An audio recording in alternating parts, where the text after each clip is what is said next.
Hey, Steve Wagner, Virtual Properties Realty. I want to talk about leadership, mostly talking to people that might want to get on maybe a team, but leadership is very broad. Everything we do, leadership is a part of that. It goes well beyond, say, starting a team. Before I get into 8 attributes, I want to go over 8 attributes that are must-haves for a dynamic leader. I want to go over one thing that a lot of people struggle with. They don't understand the difference between being a boss and a leader, and don't understand the difference between being maybe a sergeant, a drill sergeant, and a leader. When you're a leader in the real estate business, those people can leave you at any time, but you are basically in charge of them. So it's a little strange dynamics there. I've been living that life where I'm actually the boss, but then again, maybe they're the boss of me. So when you're a leader of a team, you're actually trying to recruit people on your team and get them to stay. And if you don't have these 8 attributes, they're not going to stay very long. So it's very hard I'll tell you what, it's very hard to get this point through because people just take on, I'm the boss. No, you can't be that way. All right, let's go over the 8 attributes right now. Number 1, integrity. I would never join a team if the leader didn't have integrity. I'm talking about great character.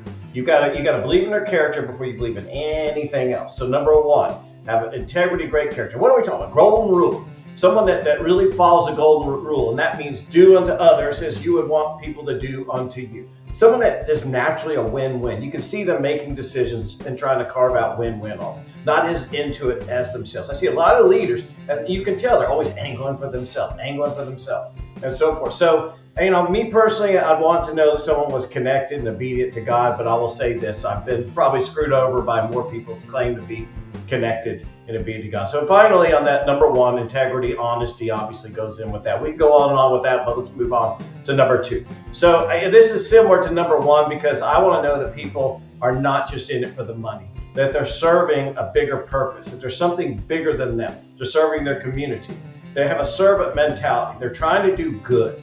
And they believe that the money will follow them if they do the right thing. So I want someone who's naturally respectful. Don't ever get with a leader that's disrespectful. Now, every leader is going to have a moment where you may think they're disrespectful, but every moment, a true leader sometimes has to be the personal trainer that gets tough with you. So don't be a baby every time they may tell you something you don't want to hear. But you should be able to watch this person and know that basically they're a respectful person with empathy. They're basically a kind person. They don't want to move out of that kindness. Okay, let's go to number 3.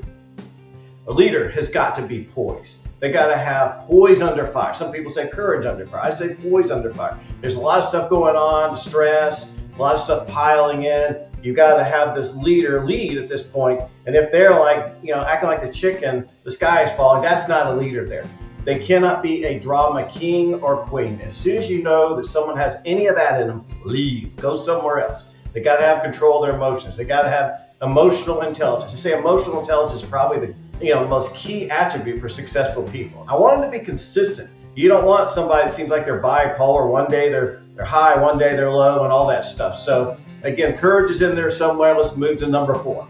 Okay, they got to have a great plan. What are you looking for with a leader? A leader's got to be a man or woman with a plan. They should have several plans that are underneath that plan, broken down. So you got to know where they're going, why they're going there, how are we all going to succeed, how's the team going to succeed, and how am I going to succeed within the plan? Okay, number 5, resourcefulness. What is a leader if they're not resourceful? And so they've got to be able to come up with some ideas. They've got to come up with some solutions. That's what we do as business people. We provide solutions. We provide answers. So someone is kind of an initiator with that, that's creative and that's a visionary. Again, Poise is in there somewhere as well. Let's move to number 6. Yes, what's a leader if they don't have a blend of knowledge, wisdom, experience, and skill? So they've got to have it themselves. They're obviously someone you go to for advice and for answers. And if they don't have anything in their head, if you're thinking about becoming a team leader, you just don't have a lot of that stuff, wait a little while and then build that library in your brain up and so forth. So sometimes you could overcome not being that off the charts with all that stuff, the knowledge, the wisdom and experience when you have great contacts. So, all right, let's move to number 7. All in all, why would I come on your team? It's a value proposition. 7 is value proposition. So you've got to be able to have a good leader has thought through their value proposition. It's usually between 3 and 7 things that they can say, why should I be on your team? Well, I'll tell you why. Boom, boom, boom, boom, boom. And it needs to match what you're looking for.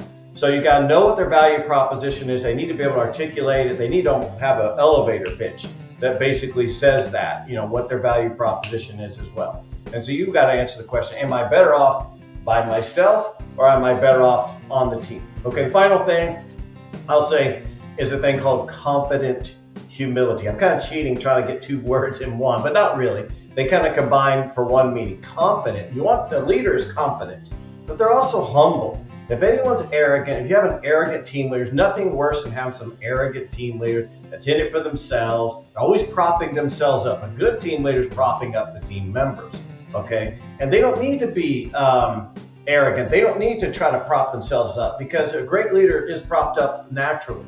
So those are the 8 things that I really insist on you insisting on in your team leaders before you join them. And I hope you find this very useful.